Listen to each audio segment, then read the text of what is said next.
नमो नमः मित्रों, संस्कृत जीवनम में आप सभी का स्वागत है। तो मित्रों, जैसा कि हम लोगों की कारक प्रकरण की कक्षा चल रही है, जिसमें हम लोगों ने कल की कक्षा में सप्तमी विभक्ति के सूत्रों का अध्ययन किया है, तो उसी श्रृंखला में आगे बढ़ते हुए आज भी हम लोग जो सप्तमी विभक्ति के वार्तिक और सूत्र इत्यादि हैं उनका अध्ययन आरंभ करेंगे। तो कल की कक्षा में हम लोगों ने अध्ययन किया था हमारे सप्तमी विभक्ति के दो सूत्रों का, जिसमें था आधारो अधिकरणम और सप्तम्य अधिकरणे च। तो कल हम लोगों ने जान लिया था कि जो हमारे आधार होते हैं उनके कितने भेद होते हैं और वह किस किस प्रकार के होते हैं। तो सबसे पहले यदि आपसे प्रश्न पूछा जाता है कि जो आधार हैं वह कितने होते हैं, तो उसका उत्तर हम लोगों ने जान लिया कि आधारों की संख्या जो कितनी होती है, 3 होती है। और कौन कौन से होते हैं, तो औपश्लेषिक आधार, वैश्विक आधार और अभिव्यापक आधार। और तीनों प्रकार के जो आधार थे उनको भी हम लोगों ने जान लिया था। साथ ही साथ आधार को जानने के बाद हमने यह भी जान लिया था कि जो सप्तम्य अधिकरणे च सूत्र हमारा है, यह सूत्र क्या कर रहा है, अधिकरण में ही सप्तमी व्यक्ति का विधान कर रहा था। तो आज हम लोग हमारे जो कुछ सप्तमी के ही वार्तिक हैं उन वार्तिकों का अध्ययन करेंगे। तो सबसे पहला जो हमारा वार्तिक है वो है, यहां लिख देते हैं हम, ये वार्तिक है। तस्येन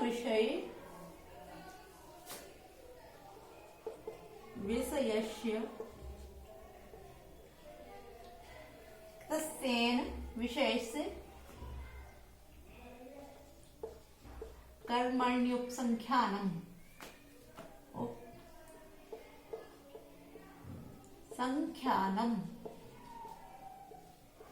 कर्मण्य उपसंख्यानम। अब यह जो हमारा वार्तिक है, यह वार्तिक क्या कहता है, सबसे पहले हम इसको जानते हैं। तो यहाँ जो बोला गया है कि कितस्य, अर्थात कित प्रत्यांत जो होंगे, कित प्रत्यांत के साथ में साथ ही साथ दिया है इन, अर्थात कित प्रत्यय और कित प्रत्यय के साथ भी क्या, कित प्रत्यांत जो शब्द हो, कितस्य कित प्रत्यांत के, और यहाँ दिया हुआ इन, तो कित प्रत्यांत जो शब्द होंगे उनके विषय में, अर्थात कित प्रत्यय के साथ साथ जब कित प्रत्यय से बने हुए जो शब्द हैं वहां यदि इन प्रत्यय भी जुड़ा रहेगा तो उन शब्दों के विषय में जो कर्म होता है, अर्थात जो कर्म होगा उसमें हमारा क्या हो जाएगा, उसमें सप्तमी विभक्ति हो जाएगी।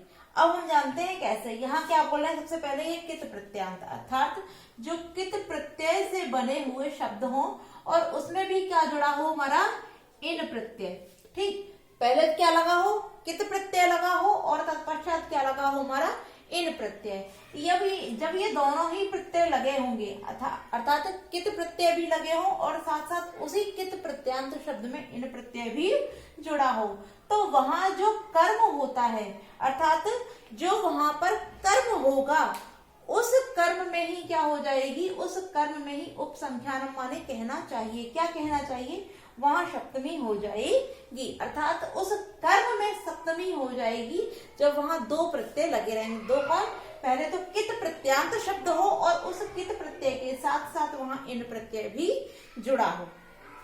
ठीक है, कित प्रत्यय हो और कित प्रत्यय के साथ इन प्रत्यय भी जुड़ा हो, तब वहां जो हमारा कर्म होगा उस कर्म में उपसंख्यानम कहना चाहिए, क्या कहना चाहिए, वहां सप्तमी भी कहनी चाहिए। यह हमारे जो कात्यायन है, वार्तिककार है, उन्होंने इस वार्तिक में कहा है कि कितस्येन विषयस्य, अर्थात कितस्य कित और इन के विषय में, कित प्रत्यय और इन प्रत्यय के विषय में कर्म को सप्तमी कहनी चाहिए, अर्थात वहां जो कर्म होगा उसमें हमको क्या कहनी चाहिए, सप्तमी कहनी चाहिए। यह हमारे जो वार्तिककार कात्यायन है उनके द्वारा इस चीज को कहा गया है। अब हम उदाहरण देखते हैं इसका, क्योंकि यहाँ कर्म में ही सप्तमी का विधान किया जा रहा है।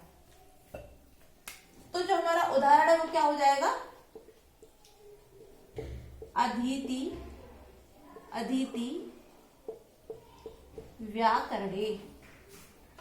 ठीक है, अधीति व्याकरणे। अब हम देखते हैं कि यहाँ जो हमारा लिखा हुआ है अधीति व्याकरणे, तो सबसे पहले यहाँ कर्म कौन था, जैसे अगर हम इसकी हिंदी करते हैं तो क्या हो जाएगा कि व्याकरण को व्याकरण को पढ़ता। ठीक है, व्याकरण को पढ़ता है। ठीक, अब व्याकरण को पढ़ता है तो यहाँ व्याकरण को हो गया है ना। जब को दिया है तो हम ये जानते हैं कि जो को शब्द होता है वो किसका होता है, वो कर्म का होता है। तो यहाँ व्याकरण को अर्थात जो कर्म था उस कर्म को क्या हो जाता है, यहाँ कर्म को ही हम क्या कर देंगे, अधिकरण कर देंगे। क्यों कर देंगे, क्योंकि यहाँ दिया है कि कित प्रत्यय हो और इन प्रत्यय हो, ये दोनों प्रत्यय जब जुड़े रहेंगे तो इनके विषय में जो कर्म होगा कर्म को हम सप्तमी कह देंगे। अब सप्तमी यहाँ हम अब जानते हैं कि जो हमारा कित प्रत्यांत और इन से जुड़ा। अब जो हमारा अधीति शब्द है, ठीक है, हम इसको देखते हैं। ये जो हमारा अधीति शब्द है ये किससे बना है, अधि उपसर्ग पूर्वक। अधि क्या है, इसमें उपसर्ग है। ठीक है, अधि उपसर्ग पूर्वक ई धातु के साथ जब कित प्रत्यय और कित के साथ हम क्या जोड़ते हैं, इन प्रत्यय। जब अधि उपसर्ग पूर्वक ई धातु के साथ कित और इन, क्योंकि यहाँ यही बोला जा रहा है कितस्य और इन, कित भी हो और इन भी हो, कित प्रत्यांत शब्द हो और इन प्रत्यय भी उनमें लगा हो, तब वहां उन जो कर्म होगा उस कर्म में हम सप्तमी को कह देंगे।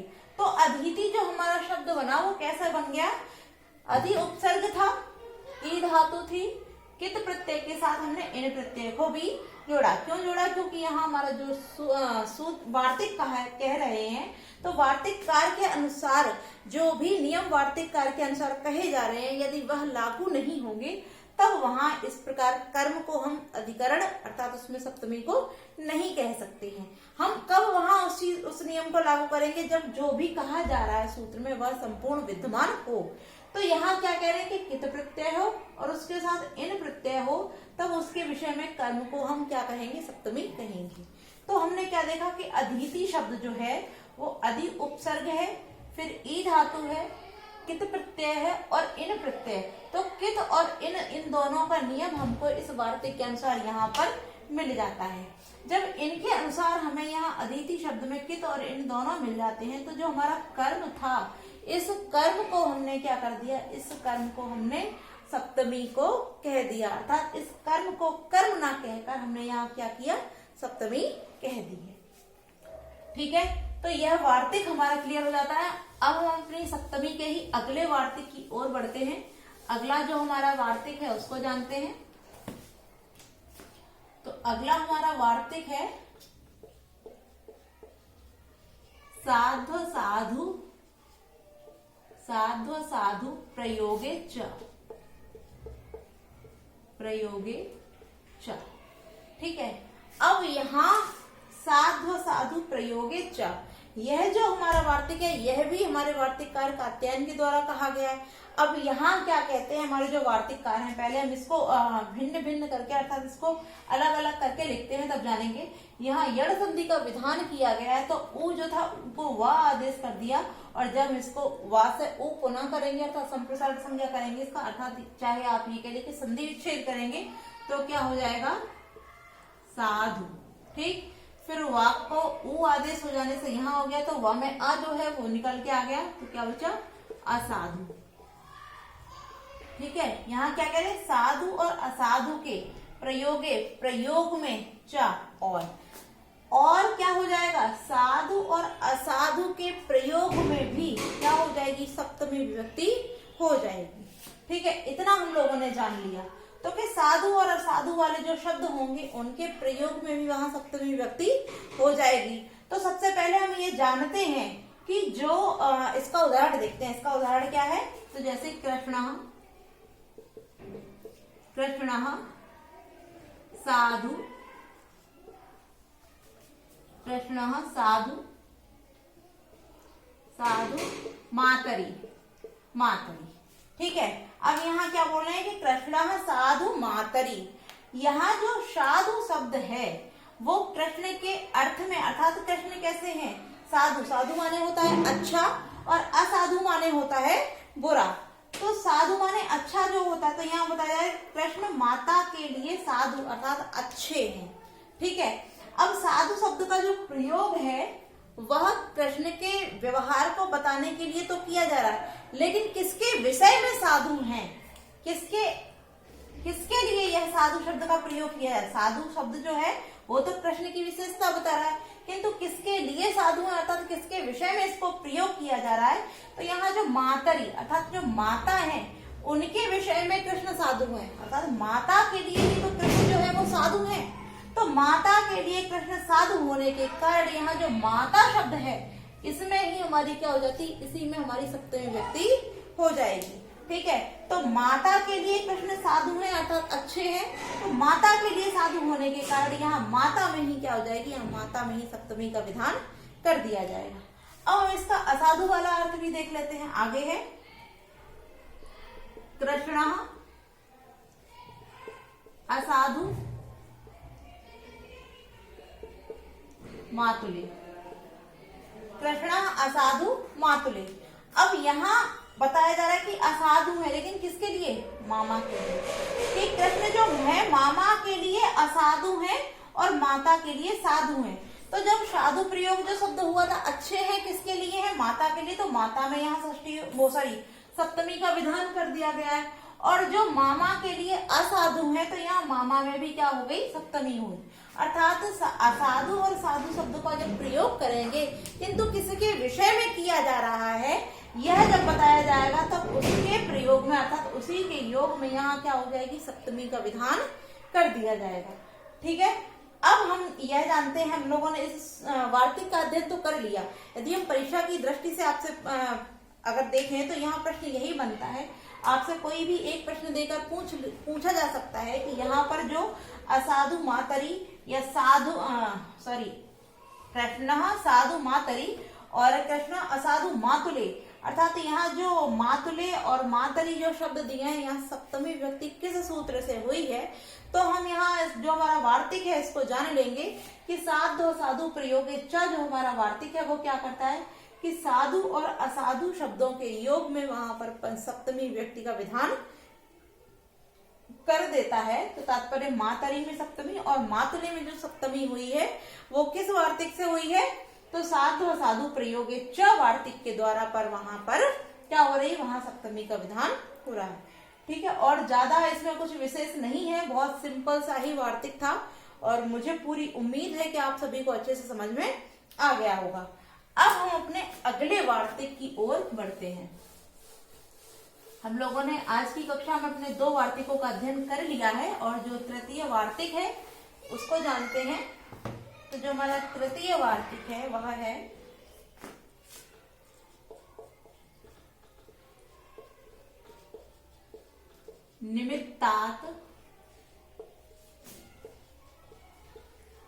निमित्तात कर्म योगे च।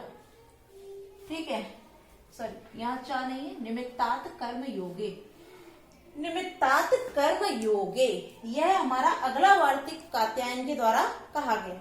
अब यहाँ इस वार्तिक में जो हमारे कात्यायन है वह क्या कहते हैं इसको हम जानते हैं। तो यहाँ जो कहते हैं सबसे पहले हम इसका अर्थ जानते हैं। यहाँ जो दिया है निमित्त, ठीक है, निमित्त का अर्थ होता है किसी प्रयोजन या किसी कार्य के लिए, या फिर इसका सिंपल अर्थ हम माने तो इसका अर्थ हो जाता है फल। इसका जो अर्थ हो जाएगा क्या हो जाएगा, फल, अर्थात किसी फल के लिए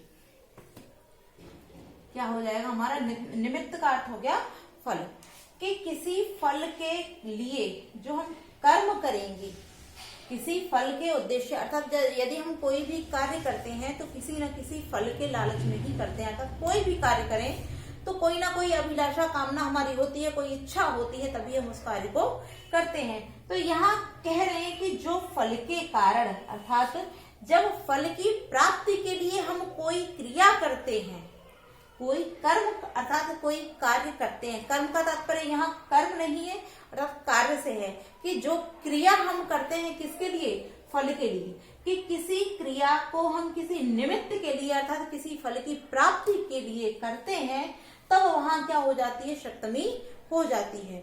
अब यहाँ किंतु ये दिया हुआ है शब्द योगे।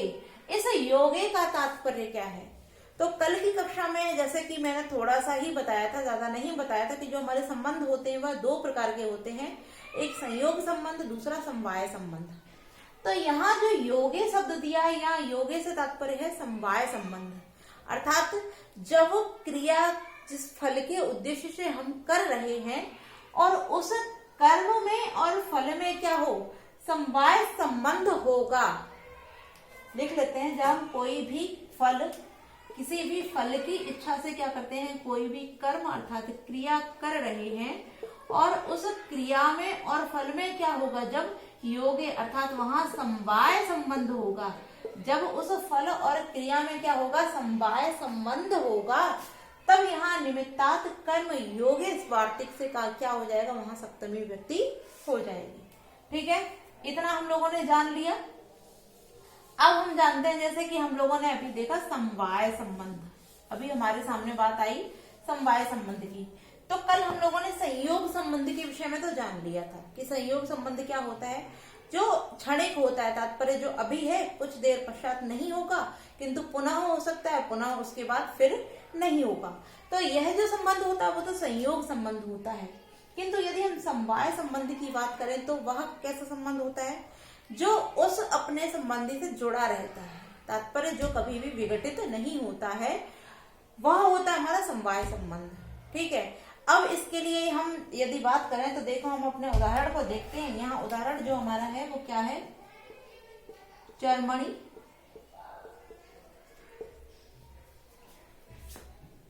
चर्मणी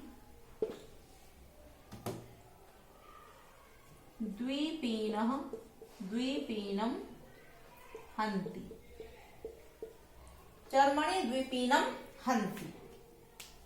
अब यहाँ जो हम देखते हैं, इसको सबसे पहले निमित्त की बात करते हैं। तो यहाँ निमित्त क्या है, यानी कि जो द्विपीन होता है, द्विपीन माने होता है कोई एक जीव होता है, जंतु होता है, जिसको बघेल इत्यादि कहते हैं, बघेर कहते हैं शायद उसको। तो बघेर को मारता है, हंति माने मारता है, तो यहाँ तो ये कर्म हो गया, द्विपीनम माने कर्म, अर्थात बघेरे को हंति माने मारता है। किंतु किस फल के लिए, किस निमित्त मारता है, निमित्त देखते हैं। निमित्त क्या है यहाँ पर, यहाँ फल क्या है, चर्मणी, अर्थात चर्म जो है वो क्या है, यहाँ फल है। यहाँ जो चर्म है वो क्या है, हमारा फल है। इस चर्म को प्राप्त करने, चर्म मतलब होता है चमड़ा, ठीक है, चर्म माने होता है चमड़ा। तो चमड़े के लिए द्विपीनम बघेरे को हंति माने मारता है। इस चमड़े को प्राप्त करने के लिए या चमड़े के लिए द्विपीनम को क्या करता है, हंति माने मारता है। तो यहाँ जो कर्म था और जो चमड़ा, जो फल की प्राप्ति थी, अर्थात यह जो दोनों हो जाते हैं चर्म और द्विपीन, अर्थात यह जो चर्म फल है और जो द्विपीन क्या है, बघेरा है, ये दोनों कैसे हैं, इन दोनों में क्या है, समवाय संबंध है। अब यहाँ जानते हैं समवाय संबंध। जो बघेरा है उसकी खाल अर्थात चमड़ा किसको बोलते हैं, जो हमारी ऊपर वाली ये जो चमड़ी होती है इसी को हम लोग चमड़ा कहते हैं। अर्थात जो चमड़ा है उसको कब प्राप्त कर सकते हो, जब उसको मार दोगे, हंति माने मार दोगे, तभी तो उसके चमड़े को उतार सकते हो। ठीक है, तो अब यहाँ समवाय संबंध कैसे है, क्योंकि जो द्विपीन है वह जो उसका चमड़ा है वो उसकी शरीर से अर्थात उसके चमड़े को उसके शरीर पर आवरण है। तो ऐसा नहीं है कि अभी है और कुछ समय बाद परिवर्तित हो जाए, हट जाए, ऐसा तो नहीं हो सकता है। या फिर जैसे हमने कल बताया था संयोग संबंध क्या है, अभी मेरे हाथ में पेन है, थोड़ी देर बाद डस्टर होगा, कुछ देर बाद हमारी पुस्तक होगी, या कुछ देर बाद कोई और भी वस्तु हो सकती है। किंतु क्या द्विपीन जो होगा अर्थात जो बघेरा होगा उसके ऊपर ऐसा तो नहीं हो सकता है कि अभी चमड़ा है, थोड़ी देर बाद कपड़ा हो, उसके बाद कोई और वस्तु हो, फिर सोना इत्यादि ऐसी कोई भी वस्तु या पेड़ की छाल हो, ऐसा हो सकता है, नहीं हो सकता है। क्योंकि यह द्विपीन है, उसका चमड़ा उससे जुड़ा हुआ है, वह अलग नहीं हो सकता है। और उस फल की अर्थात उस चमड़े की प्राप्ति के लिए उसको मारा जा रहा है। तो फल की प्राप्ति के लिए जब हम कोई क्रिया करते हैं तो वह कर्म जो होता है, उस कर्म को अर्थात जो भी कर्म हमने किया उस फल की प्राप्ति के लिए, तो जिस फल की प्राप्ति के लिए हम लोग करेंगे उस फल के कारण ही जो क्रिया होती है वहां जो निमित्त हो जाएगा उसमें क्या हो जाएगी, वहां सप्तमी विभक्ति हो जाएगी। किस सूत्र से होगी, किस वार्तिक से होगी, तो निमित्तात् कर्म योगे। ठीक है, निमित्तात् कर्म योगे से वहां पर क्या हो जाएगी, हमारी सप्तमी विभक्ति हो जाएगी। इसके और भी कुछ उदाहरण है, उसको भी हम देख लेते हैं। जैसे चर्मणि द्विपीनम हन्ति, उसके बाद है दंतयोर हन्ति कुंजरम, दंतयोर हन्ति कुंजरम। ठीक है, अब यहाँ क्या बोले, कुंजर माने होता है हाथी, कि हाथी को, हंती माने मारता है, किस लिए, दंतयोर, दांतों के लिए। ठीक है, हाथी को मारता है, लेकिन किसके लिए मारता है, हाथी वो सॉरी दांतों के लिए मारता है। तो दांतों के कारण ही हाथी को मारा जा रहा है। दांत जो क्या है, दांत क्या है, इसके निमित्त हैं। दांत क्या है, निमित्त है, जो फल है, अर्थात दांत को प्राप्त करने के लिए हाथी को मारा जा रहा है। ठीक है, ऐसा नहीं है उसे संपूर्ण हाथी चाहिए, हाथी नहीं चाहिए, उसे केवल उसके दांत चाहिए, और दांतों के कारण ही उस हाथी को क्या कर रहा है, मार रहा है। तो यहाँ जो फल की प्राप्ति हो रही है, जो फल हो रहा है, जिसके हेतु, जिसके निमित्त जो क्रिया की जा रही है, वह क्या हो जाएगी, निमित्तात कर्म योगी से वहां सप्तमी हो जाएगी। और यहाँ दंतयो जो दिया है वो सप्तमी द्विवचन में दिया गया है, क्योंकि दांत कितने होते हैं, दांतों की संख्या हाथियों की 2 होती है, तो 2 होने के कारण यहाँ दंतयो, दंतयो अर्थात सप्तमी विभक्ति द्विवचन का प्रयोग किया गया है, कि दांतों के लिए कुंजर को अर्थात हाथी को मारता है, क्योंकि जब वो हाथी को मारेगा तभी उसके दांतों को वह प्राप्त कर पाएगा। ठीक है, अब जैसे कि हम लोगों ने एक सूत्र हमारा था हेतो, हेतो सूत्र जो हमने तृतीय विभक्ति में जिसका अध्ययन किया था, वहां भी निमित्त या फल की प्राप्ति या किसी कारण या किसी प्रयोजन से ही हम कार्य कर रहे थे। ठीक है, तो यहाँ तृतीया भी हो सकती थी, किंतु यहाँ जो योगे शब्द दिया है, इससे यहाँ पे क्या हुआ है, यहाँ तृतीया ना होकर तृतीया का अपवाद होने से यहाँ क्या हो गई, सप्तमी हो गई है। क्यों हो गई, क्योंकि योगे का अर्थ यहाँ क्या कर दिया, निमित्त, अर्थात निमित्त जो फल, योगे का अर्थ क्या कर दिया, समवाय संबंध, कि जो कार्य किया जा रहा है उन दोनों में जो कर्म है और जो फल की प्राप्ति है, उन दोनों में कैसा संबंध है, समवाय संबंध है। जब उन दोनों में समवाय संबंध होगा तभी वहां निमित्तात कर्म योगे से सप्तमी होगी।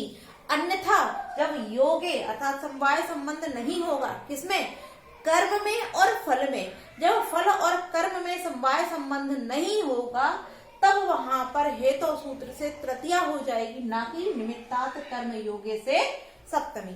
ठीक है, इसके लिए भी आप चाहे तो एक उदाहरण देख सकते हैं, जैसे वेतनेन धान्यम लुनति। ठीक है, वेतनेन धान्यम लुनति, कि वेतन के लिए धान्य को काटता है, अर्थात जो धान है उसको किसके लिए काटता है, वेतन के लिए। तो यहाँ जो धान्य और वेतन है इनमें समवाय संबंध नहीं है, क्योंकि वो वेतन के लिए धान को काट रहा है तो वो धान के अतिरिक्त कोई और भी वस्तु काट सकता है। ठीक है, इसलिए यहाँ पर तृतीया हुई है और यहाँ पर योगे अर्थात समवाय संबंध होने के कारण यहाँ सप्तमी। तो आज के लिए हम इतना ही रखते हैं और कल की कक्षा हम पुनः मिलेंगे। नमो नमः।